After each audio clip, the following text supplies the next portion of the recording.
Bonjour à toutes et à tous.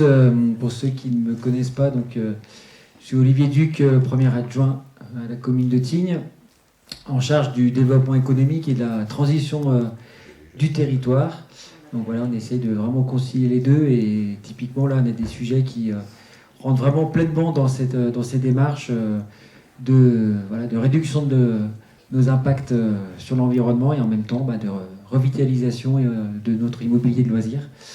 Donc c'est un sujet qui nous tient à cœur. Alors ça date pas d'aujourd'hui. Vous savez que la rénovation énergétique, on en parlait hier, ça fait depuis 2009 que voilà, on fait de la sensibilisation, mais vraiment depuis 2020 et le précédent mandat, on a vraiment pris le sujet à bras le corps avec voilà, l'ambition de faire une rénovation, de massifier un peu les rénovations, d'accélérer tout ça, parce qu'on voyait arriver des échéances réglementaires qui allaient nous contraindre et qui se sont confirmées avec l'échéance aujourd'hui posée en 2034 qui interdirait à tout logement dont le DPE n'est pas en D ou moins à la location, donc ce qui serait extrêmement pénalisant pour les propriétaires qui le voudraient et pour la destination. Mais au-delà de ça, évidemment, il y a un enjeu, on va dire, environnemental qu'on partage tous. On est au Vaclaret, au pied de Grande-Motte, on voit tous la fonte du glacier s'accélérer d'année en année. Donc, à notre niveau, on a évidemment à cœur d'agir pour réduire notre impact carbone du fait du chauffage de nos bâtiments. Donc voilà, ce qu'on a fait depuis dans ces dernières années, c'est notamment la consolidation en fait, d'actions qui étaient réalisées par l'urbanisme d'un côté et Tignes Développement de l'autre à travers le service propriétaire, de rassembler ces énergies et de créer une vraie cellule de rénovation énergétique des bâtiments qui soit très structurée et de l'accompagner d'une assistante à maîtrise d'ouvrage, dans la personne de Marie Jameau qui a rejoint nos équipes depuis 2 ans. Ouais. Bon, j'ai l'impression que ça fait déjà 3 tellement de choses ont été faites. Voilà, donc on a Laura Isabelle qui s'occupe de la stratégie de transition qui en appuie et le service urbanisme également dans la salle qui accompagne les copros également dans leur projet de rénovation. Donc aujourd'hui, voilà, tout ça ne fait qu'un et vous avez une interlocutrice privilégiée qui est Marie Jameau qui... Le principe qu'on a acté, c'est de se dire on a très peu de moyens financiers à allouer à l'accompagnement de ces rénovations parce qu'on est dans la résidence secondaire, parce qu'il y a quelques dispositifs qui existent, mais on va dire que c'est pas là-dessus que ça se joue. En revanche, on connaît la complexité que c'est de mener à bien ces rénovations pour des copros, pour un conseil syndical qui voudrait se lancer. C'est un peu un parcours du combattant. Et on a tenu à être vraiment en soutien de ces copros pour les aider, pour les aiguiller à faire les bons choix, pour les orienter vers les bons interlocuteurs et afin justement d'accélérer le processus et surtout de le mener à bien avec quelque chose de pertinent. Donc voilà un petit peu la démarche qu'on mène depuis plusieurs années et on a l'impression que ça porte ses fruits parce qu'on a vraiment une accélération du nombre de copropriétés qui se rénovent et ça fait du bien à Tignes et je peux vous dire que on est extrêmement envié par les autres destinations d'avoir un peu pris ce lead en montagne. Et les résultats s'en trouvent aussi là. Bon, là, on parle de réduction de bilan carbone, donc on mesure ça à chaque fois avec les économies qui sont faites. Mais même en termes d'activité économique, on nous voit. Enfin, aujourd'hui, si Tignes performe, il y a plein de raisons, en tout cas, qui sont liées à l'attractivité, mais c'est aussi par notre immobilier, par nos hébergements qui se modernisent et qui répondent de plus en plus aux standards des attentes de la clientèle. Donc tout ça est un tout. Voilà, je ne vais pas rentrer plus dans le détail parce qu'aujourd'hui on va parler spécifiquement du projet des Tomeuses. Mais voilà, si après dans le cadre des échanges que vous aurez en salle ou en dehors, il y a des questions, vous avez évidemment l'équipe qui est à votre disposition. Et je tiens à remercier tous les interlocuteurs qui sont là aujourd'hui pour venir évoquer ces sujets-là. Il y a le conseil syndical qui doit être là, Montaigne Collection, Eneos et Tenerdis, si j'oublie personne. Voilà, parce que c'est aussi un beau projet. On essaye d'innover, on essaie toujours d'avoir, au-delà de la simple rénovation, d'essayer de trouver des leviers pour faire mieux, pour faire plus intelligemment, pour massifier. Et on a des acteurs en montagne qui ont des idées, qui ont des solutions, et on essaie de les activer. Voilà pour cette petite intro, et je laisse la main à Marie. Merci. Et donc, bonjour à tous également. Aujourd'hui, on est ensemble au cinéma pendant à peu près encore 45 minutes pour une présentation un peu plus générale. Donc, l'introduction a été faite par Olivier. Ensuite, Laura va vous présenter, ou vous rappeler pour certains, certaines, la stratégie de transition qui est en place à Tignes. Ensuite, l'entreprise d'Eneos vous présentera le projet de rénovation des Tomeuses. On va laisser le côté technique pour l'instant. Le côté technique, on en parlera pendant la visite de chantier ensuite, donc à partir de 15h quand on sera sur place. Là, on va vous présenter plutôt les chiffres et il y aura également un témoignage du président du conseil syndical des Tomeuses qu'on a enregistré en vidéo. Et ensuite, on laissera la main à Ténerdis qui parlera plus spécifiquement du réemploi. Et donc, je laisse la main à Laura. Je me présente, je suis Laura Isabé et je travaille pour la mairie de Tignes en tant que responsable de la stratégie de transition du territoire. Donc, je vais introduire cette présentation avec quelques chiffres clés qui concernent le territoire de Tignes. Donc, sur Tignes, on a environ 35 000 lits touristiques et permanents. On a 130 copropriétés, 50 rénovations qui ont été réalisées soit globales, soit partielles. On a 17 copropriétés qui ont lancé des études pour leur rénovation énergétique et 28 copropriétés qui sont en cours de réflexion sur ces projets-là. Donc l'objectif étant d'ici 2034 d'arriver à 100% de rénovation globale. Alors la stratégie de transition du territoire, c'est une démarche qui a été entamée par Tignes dès l'année 2022, et elle a abouti en 2023 avec la validation d'une stratégie qui a été co-construite et partagée par l'ensemble des acteurs du territoire, qui repose sur les principes du développement durable, donc l'économique avec le pilier 1, disposer d'une offre touristique multisaison et responsable, social avec le pilier 2, pérenniser le modèle de vie à l'année, l'environnement avec le pilier 3, préserver le patrimoine naturel de Tignes, et puis un axe transversal au vu de l'urgence climatique qui concerne la réduction de l'impact carbone. Donc au total, sur cette stratégie, on a 20 objectifs et 92 actions. Et dans ces actions, 4 concernent la rénovation énergétique. Donc on a une action qui concerne la limitation du nombre de lits, de la création du nombre de lits touristiques et l'artificialisation des sols. Donc on vient favoriser la rénovation plutôt que les nouvelles constructions. On a une action qui concerne la sensibilisation, c'est-à-dire sensibiliser le maximum de public, de propriétaires sur ces sujets-là, y compris les propriétaires qui sont étrangers, parce qu'il y a quand même une part importante de propriétaires qui ne parlent pas français, donc on fait beaucoup d'efforts pour traduire tous nos documents en anglais, bientôt en allemand. Et on a une autre action qui concerne le recrutement de Marie Jameau en tant qu'assistante à maîtrise d'ouvrage, et qui, pour la plupart, vous la connaissez, donc on la représente pas, mais qui accompagne vraiment de manière personnalisée l'ensemble des propriétaires qui souhaitent s'engager dans cette démarche. Et une autre action qui est liée à la rénovation énergétique, c'est des études qui sont menées pour la mise en place d'un réseau de chaleur qui pourra venir accompagner des projets de rénovation énergétique. Voilà, je vais laisser la parole à Marie.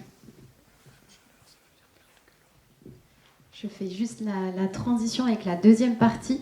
Donc, on est là aujourd'hui pour parler de la copropriété Les Tomeuses. Donc, Les Tomeuses, c'est une copropriété qui est au Val-Claret et qui est en cours de rénovation. Et donc, aujourd'hui, on a le maître d'œuvre, Franck, qui est avec nous et qui va parler du projet, du déroulé. Et voilà, je te laisse la main, Franck.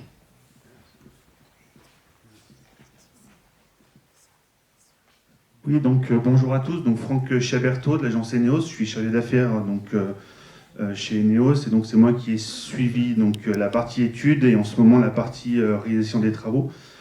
Donc les Tomeuses situées au Val-Claret, 93 logements, avec un R+7 avec des duplex, un chauffage tout électrique, une conciergerie quasi à ski avec des caves. Donc c'est un projet de rénovation important. Donc on parlera tout à l'heure plus de la technique et du projet de rénovation globale et des travaux qui sont en train d'être réalisés sur plusieurs années. Et donc là, on va voir donc le message d'un témoignage de M. Boulestex, qui est président du conseil syndical, qui malheureusement ne pourrait pas être présent avec nous aujourd'hui. Bonjour, je m'appelle Jean-Marc Boulesté, je suis président du conseil syndical de l'immeuble Les Tomeuses à Val-Claret-le-Haut. J'ai 66 ans, je skiatine depuis 11 ans et mon métier n'appartient pas au corps de métier qui travaille dans le bâtiment. Merci beaucoup pour cette introduction. Donc, je vais vous poser quelques questions. La première, ce serait pourquoi avez-vous décidé de lancer cette rénovation maintenant plutôt que d'attendre? Alors, pour deux raisons. La première, c'est que au sortir de la crise Covid, on nous a expliqué qu'il y aurait une tension sur la plupart des matériaux et que les coûts allaient augmenter. Donc, nous avons fait le choix de ne pas trop attendre, d'une part, et d'autre part, nous nous sommes lancés dans cette rénovation qui, au départ, devait juste être une réfection esthétique car nos boiseries avaient 45 ans, l'immeuble date de 1981 et il fallait toutes les remplacer. Donc, en tirant petit à petit sur la ficelle, on s'est rendu compte qu'il ne fallait pas seulement faire du toilettage, mais aller plus loin dans l'entretien et la valorisation de notre patrimoine. Très bien, merci. Et quelles étaient les principales craintes au départ du projet? Alors, les craintes, c'était d'une part la lourdeur du chantier. Et effectivement, notre immeuble étant volumineux, ce chantier s'étale sur 3 étés, 3 saisons estivales. Au contraire d'autres immeubles qui avaient pu faire les travaux d'un seul tenant. La deuxième crainte, c'était le coût et donc, en conséquence, de ne pas requérir la majorité pour le vote des travaux.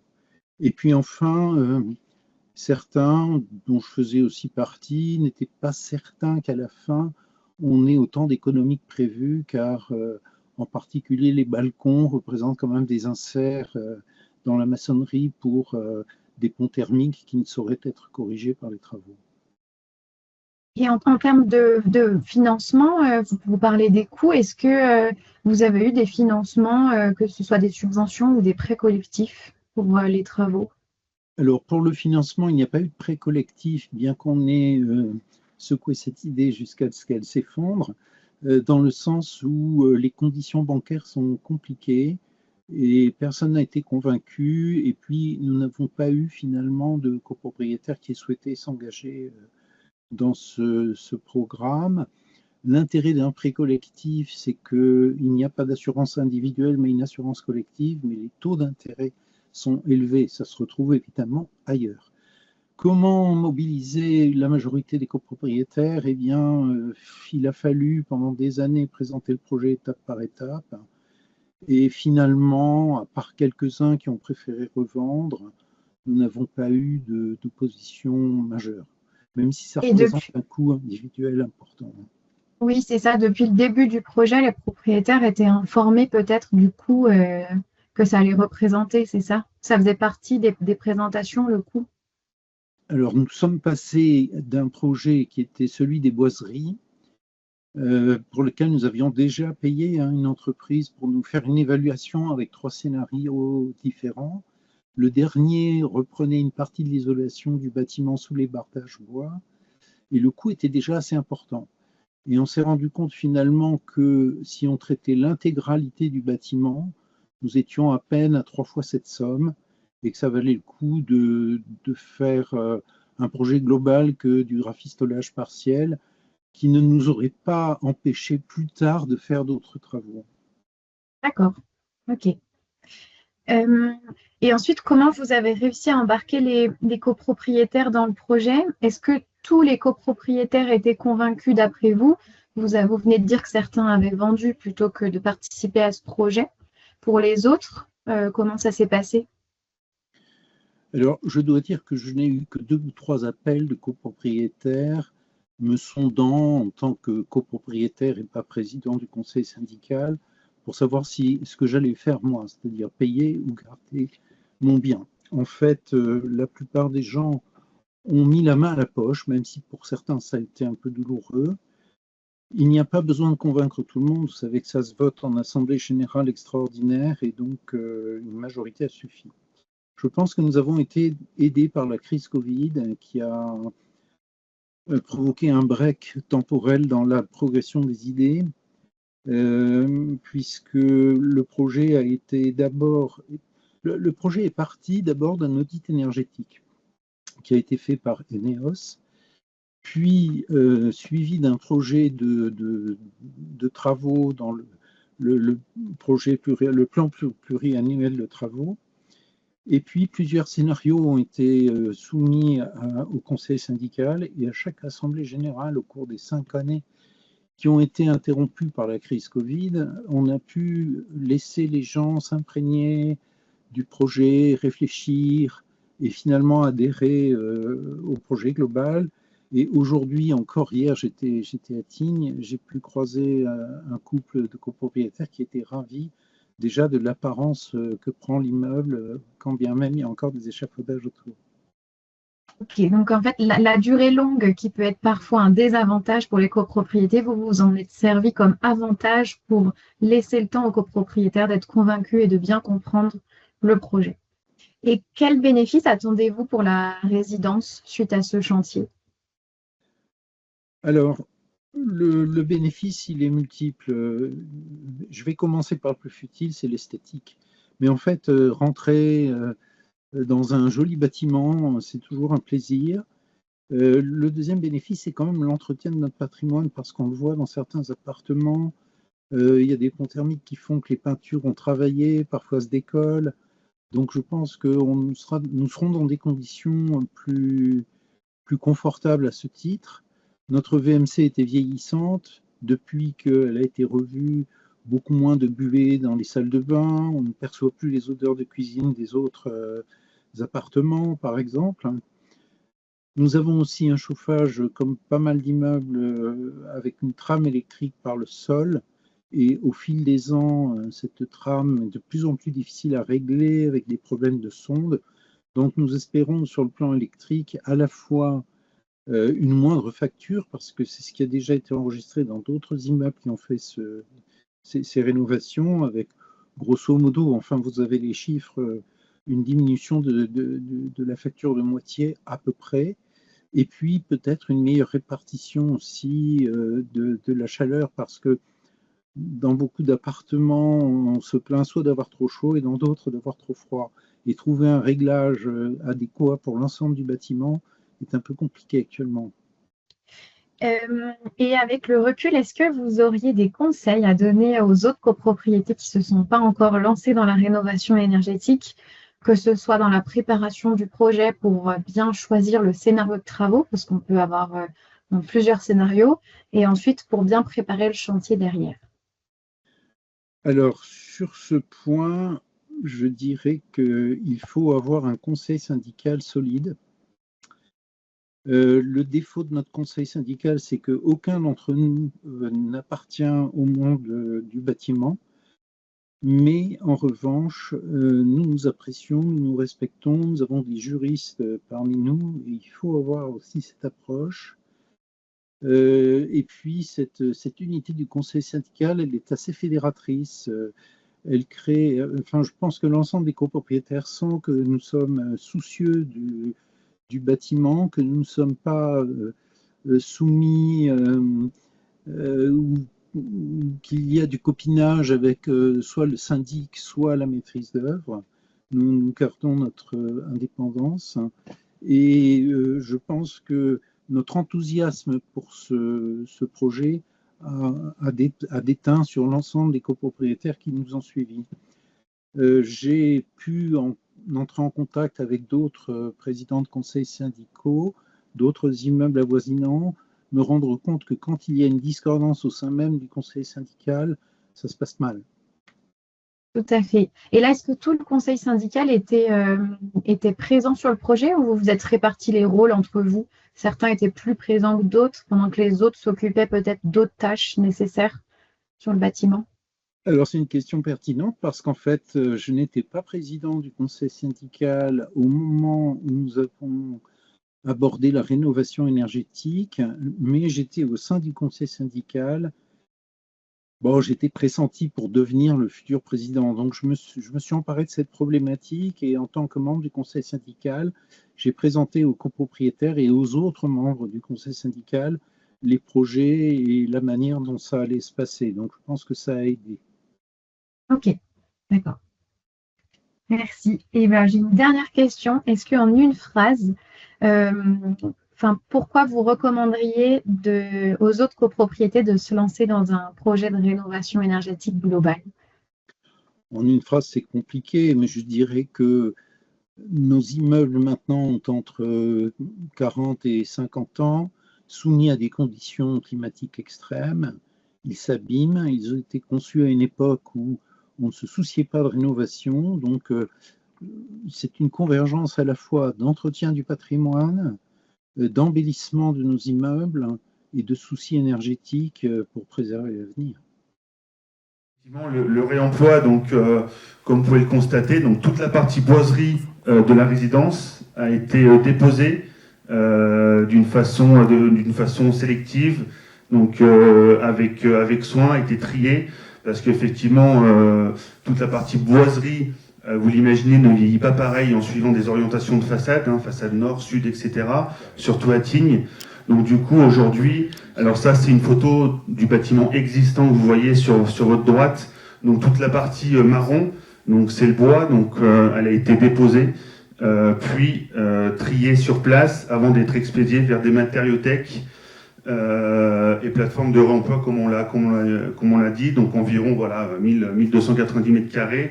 Mais également, il y a eu, en plus du bardage, tous les garde-corps, tous les plafonds d'avant-toit, tous les poteaux que vous voyez sur les balcons. Donc voilà, toute la partie boiserie, à l'exception des menuiseries, ont été redistribuées vers des plateformes de réemploi. Voilà. On fait la transition avec Céline Fallot de Tenerdis qui va présenter ce qu'est Tenerdis et nous en dire un peu plus sur le réemploi en montagne. Merci, bonjour, je suis Céline Fallot, je suis responsable d'innovation pour Tenerdis.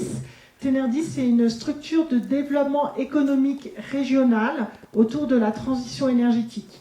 Donc on a un outil de développement pour les entreprises de la région qui souhaitent développer des projets en associant notamment des travaux issus de la recherche. Parce que l'idée, c'est qu'il y a des acteurs en région, des laboratoires de recherche, des universités, qui nécessitent d'être accompagnés dans le transfert des connaissances vers les acteurs économiques. Et c'est à ça que servent les acteurs, les pôles de compétitivité.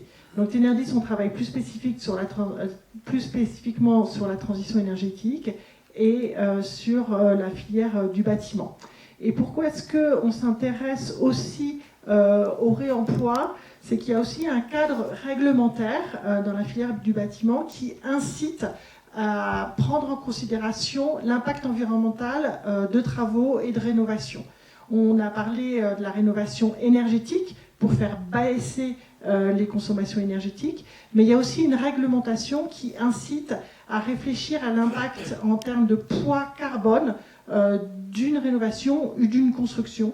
Et cette réflexion, elle va amener à travailler sur différents indicateurs, que ce soit la consommation d'eau, par exemple, qui est nécessaire pour la production de certains matériaux pour le bâtiment, et de toute autre sorte de matériaux et d'usage, puisque lorsqu'on parle d'impact carbone dans un bâtiment, on va travailler sur l'ensemble de la durée d'utilisation du bâtiment et de ses équipements.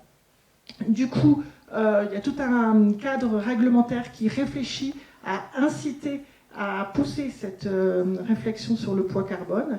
Et il existe des centres ressources qui sont indiqués là pour vous donner à voir sur les exemples, partager les bonnes expériences autour du réemploi. Et il y a aussi un label autour de ce réemploi pour dire que voilà, le cadre est posé et on incite les acteurs à réfléchir à cette économie circulaire des matériaux qui sont issus de la déconstruction. Ce qu'il faut savoir aussi, qui a été un peu évoqué rapidement tout à l'heure, lorsqu'on dépose, il faut faire attention à ce que les matériaux soient triés et n'aient pas le statut de déchet. Donc c'est vraiment réemployer un matériau pour lui affecter un même usage dans le matériau. Il ne faut pas que ça soit traité comme un déchet. Donc c'est un projet qui doit être conçu en amont, savoir ce qu'on veut pouvoir récupérer, donc avoir fait un diagnostic et ensuite, idéalement, avoir travaillé sur les usages qui seront faits de ces nouveaux matériaux, d'où la mise en place de matériothèques et de plateformes de réemploi, comme ça a été évoqué. Donc je voulais vous donner un exemple pour vous montrer très concrètement comment ça se passait au niveau d'une plateforme ou d'une matériothèque. C'est un site qui se trouve à Faverges, donc en Haute-Savoie, à côté d'Annecy, qui s'appelle la Boiscyclerie, qui s'est spécialisée au début sur le bois, parce que la personne qui a créé cette plateforme s'est demandé qu'est-ce que je pourrais faire pour décarboner le bâtiment qui ait le plus d'impact. Et il s'est dit, c'est de travailler sur la filière bois, en ayant pour objectif à terme d'aller chercher d'autres types de matériaux. Mais déjà, là, cette plateforme est opérationnelle depuis quelques années et se spécialise sur le bois. Ce que je n'ai pas indiqué tout à l'heure aussi, c'est qu'il y a des objectifs nationaux de tonnes de matériaux réemployés ou réemployables dans le bâtiment qui ont été fixés. Aujourd'hui, on est à 1% de matériaux qui sont réemployés, ce qui est faible, mais voilà, ça existe. Et l'objectif, c'est de passer à 4%, donc de multiplier par 4 le volume de matériaux déposés puis réemployés. Donc, qu'est-ce qui fait que cette matériothèque marche? Donc, elle s'est bien spécialisée sur certains types de matériaux. Derrière, il y a tout un projet d'économie sociale. C'est pas un entrepreneur qui va travailler tout seul. Il va travailler avec les acteurs du territoire. Il va travailler avec les personnes qui vont pouvoir alimenter la plateforme et qui vont pouvoir se sourcer et qui savent comment marche la plateforme pour pouvoir ensuite intégrer, penser matériaux dans la conception des nouveaux projets. Et c'est vraiment identifier les débouchés qui est important. Et il y a tout un travail de tri, d'identification de ces matières bois qui est fait. Et c'est ça qui est important dans le travail. Donc voilà, l'idée c'est de généraliser la démarche. Il y a quelques initiatives en France et à l'international qui soutiennent cette démarche. Je voulais vous dire un petit mot de cette initiative européenne qui s'appelle New European Bauhaus et dont l'ambition est de faire en sorte que les objectifs de bâtiments bas carbone, donc réfléchir à un bâtiment qui soit sobre d'un point de vue énergétique, d'un point de vue matière, soit aussi inclusif, c'est-à-dire que va porter des projets sociétaux et culturels et voilà, travaille aussi sur la manière de concevoir les bâtiments en montagne. Et ça, ce sont des choses, des initiatives qui sont soutenues par la Commission européenne pour essayer de voir comment est-ce qu'on peut réfléchir au bâtiment non seulement comme un site, mais aussi à un objet qui traduit une ambition culturelle et sociétale. Bonjour, enchanté et bonjour à tout le monde. Donc effectivement, nous, on a une petite présentation très brève. On est syndic, un rôle un peu discret, omniprésent, que les copropriétaires qui ont l'habitude de travailler avec nous, en tout cas en tant que syndic, connaissent parfaitement. Concernant les majorités, on a des règles à respecter. Sur la rénovation, on va tendre à améliorer le bâtiment, on va être sur de l'article 25.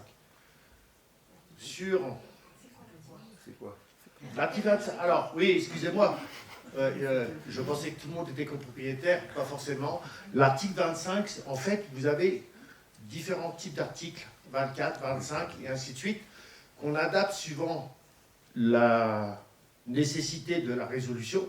L'article 25, c'est la majorité de l'ensemble des copropriétaires, à savoir 50% des copropriétaires, plus une voix.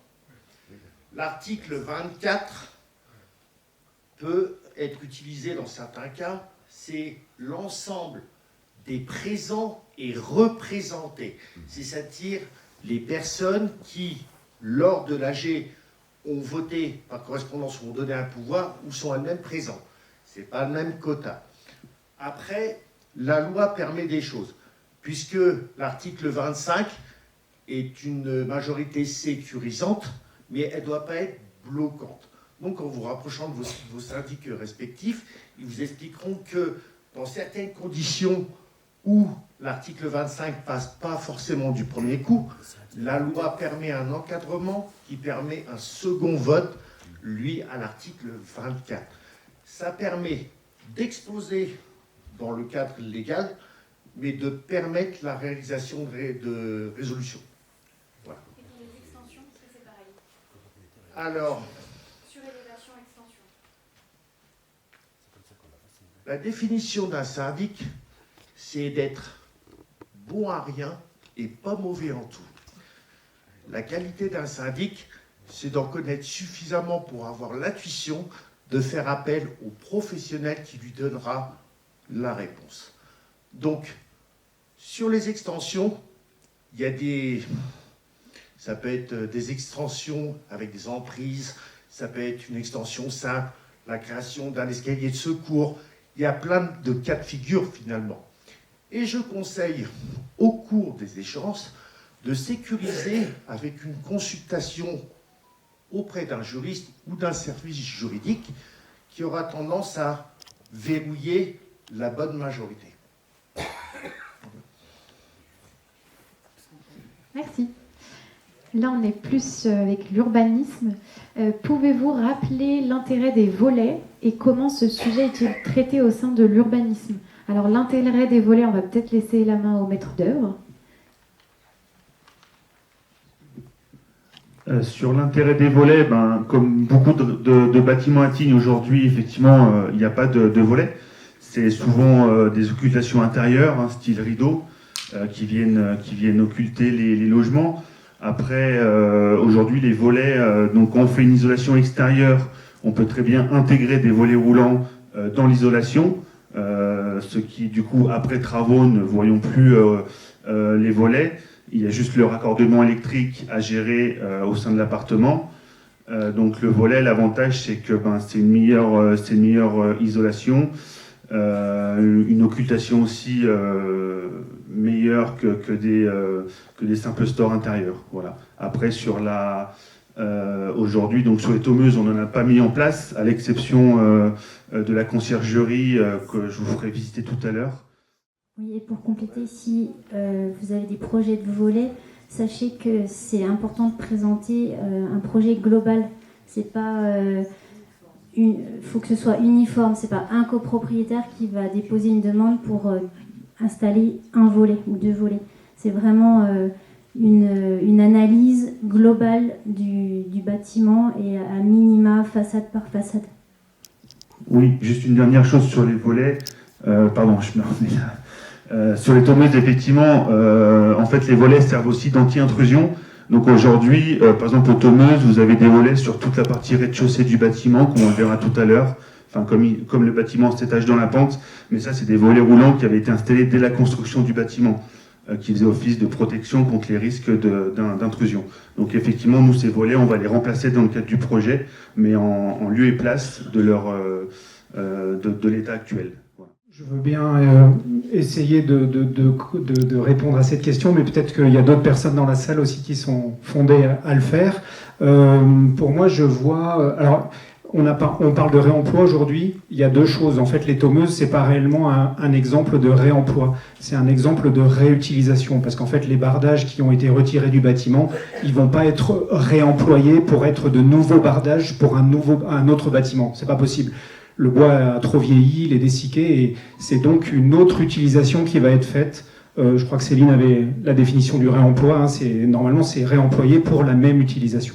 Donc, à cette différence près, le réemploi en montagne, sa spécificité, c'est qu'on a pas mal de bâtiments qui sont notamment des résidences hôtelières, des hôtels, qui vont, quand ils vont renouveler leur mobilier, un certain nombre de choses vont permettre de faire sortir tout un tas de matériaux, de mobilier qui vont pouvoir être réutilisés.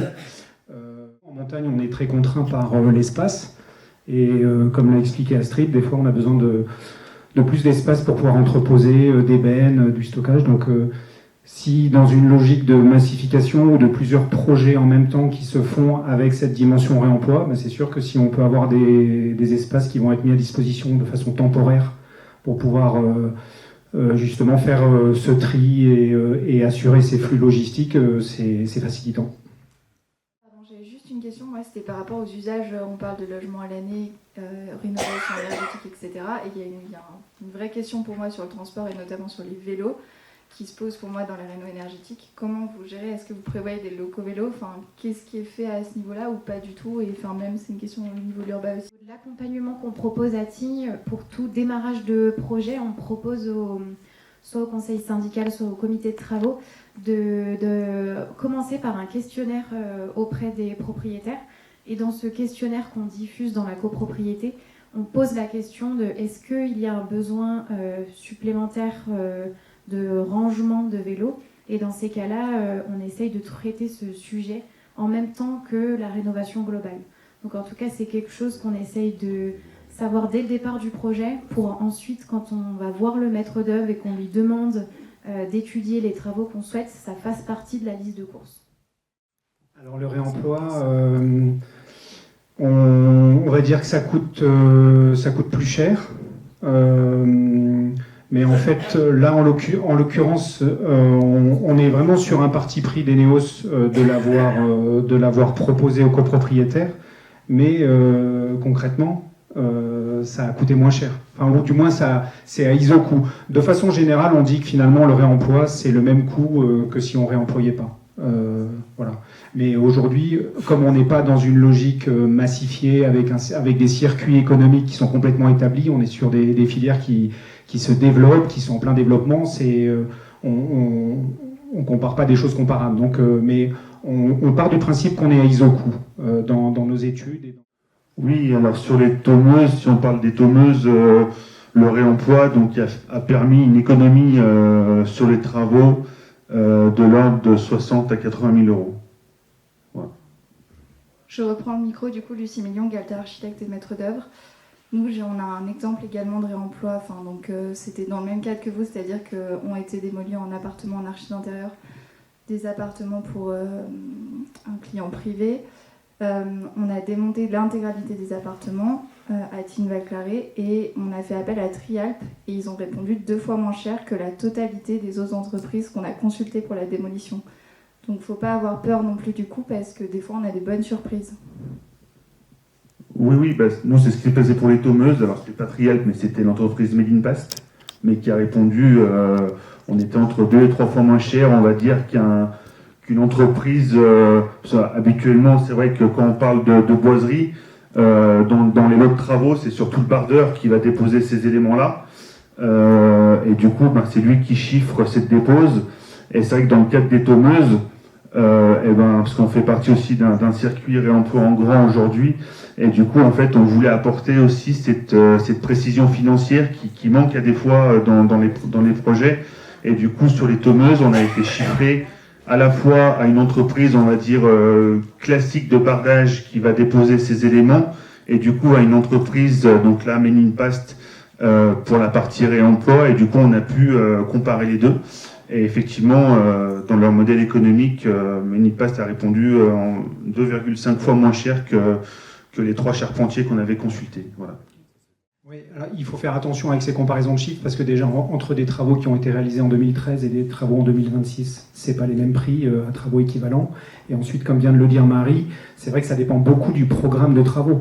Si vous faites vous refaites une toiture, ça va être moins au mètre carré que si vous faites la toiture avec la façade. Si vous rajoutez la ventilation, si vous rajoutez les éclairages intérieurs, vous voyez, faut bien comparer des programmes de travaux de rénovation comparables pour pouvoir benchmarker mais c'est un sujet extrêmement complexe parce que c'est hyper structurant pour une commune. Le projet théorique, il a été posé avec une chaufferie centrale qui alimenterait qui pourrait alimenter en tout cas tous les bâtiments du plateau de Tignes, Val-Claret, Lac, La Vachette. J'ai plus en tête exactement le nombre de mégawatts que ça représente, mais ça représente comme une grosse chaufferie. Donc on avance sur le sujet, il va falloir qu'on tranche sur la... Enfin, on est plutôt en train de se dire qu'on va commencer vraiment à interroger vraiment les opérateurs qui peuvent réaliser ce réseau de chaleur. Donc ça, on parle de millions, vraiment de millions d'euros, c'est des gros chiffres.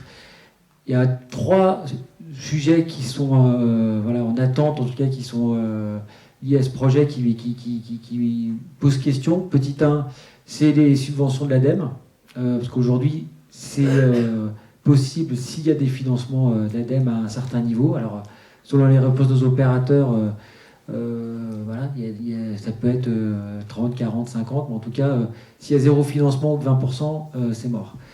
Donc premier élément, et ça on le saura quand on aura vraiment fait la consultation, quand on est prêt à appuyer sur le bouton, mais pas avant. Deuxième sujet, c'est vraiment d'avoir une filière d'approvisionnement qui soit cohérente et responsable. Donc on travaille avec notamment l'association de pays tarentaise vanoise pour que ce soit le plus local possible, mais on sait qu'on a des limites à ce niveau-là. Mais jusqu'à présent, il n'y a pas de blocus à ce niveau-là, on est plutôt confiant, mais c'est encore en étude. Et troisième point, c'est la chaufferie en elle-même, qui est un bâtiment qui va être imposant, qu'il va bien falloir mettre quelque part à Tignes. Ça veut dire qu'il y a une acceptation de Tignes, donc des tignards, des vacanciers, des propriétaires, pour dire, tiens, à cet endroit-là, on a une belle chaufferie. Donc ce qui a plein de sens sur l'aspect environnemental et écologique, mais qui peut interroger sur le pur plan touristique. Voilà. Donc au niveau timing, on est sur l'idée que d'ici début d'année prochaine, on ait lancé vraiment la consultation et d'ici un an, on en saura vraiment beaucoup plus sur la faisabilité. Et une fois que c'est lancé, ça peut aller relativement vite. On parle peut-être de 3 ans, donc voilà. Et si ça ne marche pas, il va falloir qu'on s'oriente vers d'autres options. Et ça dépend aussi de ce qui se passe sur la question de pompes à chaleur, de choses comme ça, qui sont aujourd'hui pas vraiment considérées comme renouvelables tel que c'est considéré à Tignes, et c'est pas idéal en montagne, mais à défaut de mieux, c'est peut-être l'option bis qui sera activée. Voilà. Juste une question en lien avec celle qui a été posée. En fait, est-ce que avoir un chauffage au fuel dans l'immeuble va être une contrainte pour un changement de classe DPE? Aujourd'hui, oui. Enfin, Marie, je te laisse préciser. Mais... Le DPE, il fonctionne avec 2 notes, la consommation d'énergie du bâtiment et l'émission du bâtiment. Si vous gardez votre chauffage fuel, votre lettre énergétique liée aux émissions, elle ne bouge pas parce que vous êtes toujours en train de polluer. Par contre, il y a quand même des coefficients qui s'appliquent. Donc là, on peut donner l'exemple des Génépi. Je vois monsieur Sortet qui est là. Les Génépi, ils viennent de faire leur rénovation énergétique. Ils étaient lettre F, le bâtiment était lettre F avant travaux, et après travaux, ils sont lettre D, toujours avec le chauffage fuel. Par contre, ils ont tout isolé, les fenêtres sont changées, la ventilation est refaite, et il reste D. Mais ils ont quand même réussi à atteindre le D en gardant le chauffage fuel. C'est limitant, enfin, ça réduit l'amélioration, c'est certain.